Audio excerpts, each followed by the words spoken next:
নবম দশম শ্রেণীর ইজি আইসিটি বই থেকে এই পর্বে পঞ্চম অধ্যায়ের কিছু এমসিকিউ প্রশ্ন আমরা আলোচনা করব। তো দেখো, যে কোনো বস্তুর উপর ডিজাইন প্রিন্ট করতে কোন সফটওয়্যার এর সাহায্য নিতে হয়? আমরা এই ক্ষেত্রে কি করব?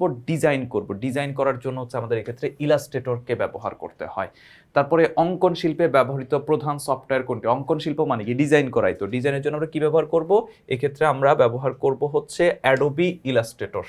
অ্যাডোবি ইলাস্ট্রেটর প্রোগ্রামে প্রধানত যে কাজগুলো করা হয়ে থাকে, এই ক্ষেত্রে নকশা প্রণয়ন করা হয়ে থাকে, লোগো তৈরি করা হয়ে থাকে। ছবি সম্পাদনার জন্য হচ্ছে অ্যাডোবি ফটোশপ ব্যবহার করে থাকি। তাহলে অ্যান্সার হবে 1 আর 2। লোগো তৈরির কাজ করার জন্য কোন সফটওয়্যারটি উপযুক্ত? একটু আগেই বললাম, অ্যাডোবি ইলাস্ট্রেটর। অ্যাডোবি ইলাস্ট্রেটর হচ্ছে আমরা ছবি সম্পাদনার কাজে ব্যবহার করতে পারি।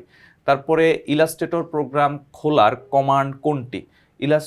ইলাস্ট্রেটর প্রোগ্রাম খোলার কমান্ড হচ্ছে, আমরা যখনই হচ্ছে প্রোগ্রাম খুলতে যাই তখন হচ্ছে আমাদের স্টার্টেই যেতে হবে। তারপর হচ্ছে স্টার্টের পরে হচ্ছে অল প্রোগ্রাম, তারপরে অ্যাডোবি মাস্টার কালেকশন এবং অ্যাডোবি ইলাস্ট্রেটর। এই 4টা ধাপের মাধ্যমেই আমাদের হচ্ছে 5টা ধাপের মাধ্যমে আমরা অ্যাডোবি ইলাস্ট্রেটর প্রোগ্রাম চালু করতে পারি। ইলাস্ট্রেটরের নতুন ফাইল তৈরি করার পর পর্দায় পাওয়া যাবে কি? পর্দায় পাওয়া যাবে হচ্ছে নতুন শূন্য ফাইল। নতুন শূন্য ফাইল পাওয়া যাবে এক্ষেত্রে, মানে টোটালি প্রথম থেকে আবার শুরু করা যাবে। তারপরে ইলাস্ট্রেটর গ্রুপে কোনটি ব্যবহার করা হয়? ইলাস্ট্রেটর গ্রুপে কোনটি ব্যবহার করা হয়? এক্ষেত্রে হচ্ছে ক্লিপ আর্ট ব্যবহার করা হয়ে থাকে। ইলাস্ট্রেটর কত প্রকার টাইপ টুল রয়েছে? এক্ষেত্রে 6 প্রকারের টাইপ টুল রয়েছে। 6 প্রকারের টাইপ টুল রয়েছে কিসে? ইলাস্ট্রেটরে। তারপরে ইলাস্ট্রেটর টাইপ টুলের সাহায্যে কয়ভাবে লেখাকে সাজানো যায়? 6 প্রকারের টাইপ টুল আছে, এটা দিয়ে কয় প্রকার হচ্ছে লেখাকে সাজানো যায়? 3 ভাবে হচ্ছে লেখাকে সাজানো হয়ে থাকে। ইলাস্ট্রেটরে কত পয়েন্ট পর্যন্ত স্ট্রোক হতে পারে? 0 থেকে 1000 পর্যন্ত হচ্ছে স্ট্রোক হতে পারে। ক্যারেক্টার প্যালেট ওপেন করার কিবোর্ড কমান্ড কোনটি?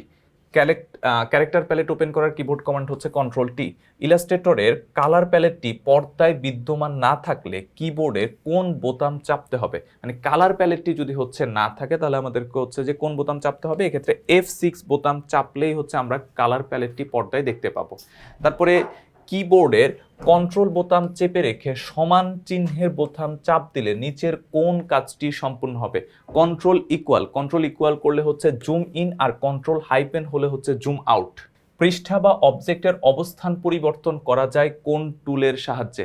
পৃষ্ঠা বা অবজেক্টের অবস্থান পরিবর্তন করা যায় হচ্ছে হ্যান্ড টুলের সাহায্যে। তারপরে ইলাস্ট্রেটর প্রোগ্রামে একাধিক অবজেক্টকে একটি অবজেক্টে পরিণত করতে কোন কমান্ড দিতে হয়? এক্ষেত্রে আমাদের অবজেক্ট, তারপর হচ্ছে গ্রুপ, মানে অবজেক্টগুলোকে গ্রুপ করার জন্য হচ্ছে আমাদেরকে কমান্ড দিতে হয়।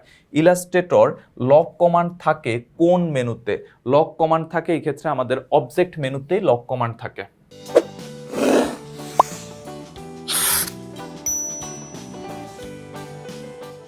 অ্যাডোবি ইলাস্ট্রেটরে মুদ্রণের উদ্দেশ্যে কোন কালার মোডে কাজ করতে হয়? এক্ষেত্রে হচ্ছে CMYK মোডে কালার মোডে হচ্ছে কাজ করতে হয়, কারণ RGB যেটা আছে সেটার কাজ হচ্ছে ওই যে পর্দায় যে আমরা কালারফুল কোনো কিছু দেখি সেটা হচ্ছে RGB মোডের মাধ্যমে। আর মুদ্রণের জন্য কালি ব্যবহার করা হয় যেটাতে, সেটা হচ্ছে CMYK। ডাইরেক্ট সিলেকশন টুলের অপর নাম কি? ডাইরেক্ট সিলেকশন টুলের অপর নাম হচ্ছে সাদা তীর। ডাইরেক্ট সিলেকশন টুলের অপর নাম সাদা তীর। সিলেকশন এলাকা চূড়ান্ত করার পর কিবোর্ডের কোন বোতাম চাপ দিলে সিলেকশনের বাইরের অংশটুকু বাদ পড়ে যায়? আমরা যখনই এন্টার চাপ দিব, মানে সিলেকশন এলাকা চূড়ান্ত করার পর কতটুকু রাখার পর হচ্ছে আমি যখন এন্টারে ক্লিক করব তখন বাকিটুকু বাদ পড়ে যাবে, আমার সিলেক্ট করা অংশটুকু শুধু পর্দায় থাকবে। ইলাস্ট্রেটরে কোন টুলের সাহায্যে সূক্ষ্ম ও জটিল কাজ করা যায়? এক্ষেত্রে হচ্ছে পেন টুলের সাহায্যে জুম করে তারপর হচ্ছে ছোট ছোট হচ্ছে কাজগুলো করা যেতে পারে। ইলাস্ট্রেটর প্রোগ্রাম মুদ্রণের উদ্দেশ্যে কাজ করার জন্য কোন মোডে কাজ করা ভালো? এক্ষেত্রে তো আমরা বললামই একটু আগে যে CMYK মোডে কাজ করতে হয়। পেইন্টের কাজের জন্য কোন রঙের মোডটি উপযুক্ত? পেইন্টের কাজের জন্য হচ্ছে RGB মোডের কাজটি উপযুক্ত। তারপরে ভেক্টর অবজেক্ট তৈরির প্রধানতম টুল কোনটি? ভেক্টর অবজেক্ট তৈরির প্রধানতম টুল হচ্ছে পেন টুল। পেন ও পেন্সিলের বক্স রেখায় থাকে। পেন ও পেন্সিলের বক্স রেখায় থাকে অ্যাঙ্কর পয়েন্ট, তারপরে কন্ট্রোল হ্যান্ডেল, তারপর কন্ট্রোল পয়েন্ট। তিনোটাই থাকে আমাদের পেন ও পেন্সিল বক্সের বক্স রেখায়। আচ্ছা, এরপর হচ্ছে অ্যাডজাস্টমেন্ট কমান্ড কোন মেনুতে থাকে? এক্ষেত্রে হচ্ছে ইমেজ মেনুতেই অ্যাডজাস্টমেন্ট কমান্ড থেকে থাকে। ছবির আকার ছোট বড় করা যাবে, মানে ছবিকে হচ্ছে ছোট বড় করা যাবে কোনটার মাধ্যমে? এক্ষেত্রে হচ্ছে আমরা রিসাইজ করার মাধ্যমে হচ্ছে ছবিকে ছোট বড় করতে পারি। আচ্ছা, আমাদের 328 নম্বরে বলা হলো কি, অ্যাডোবি ইলাস্ট্রেটরে লিডিং বলতে কি বোঝায়?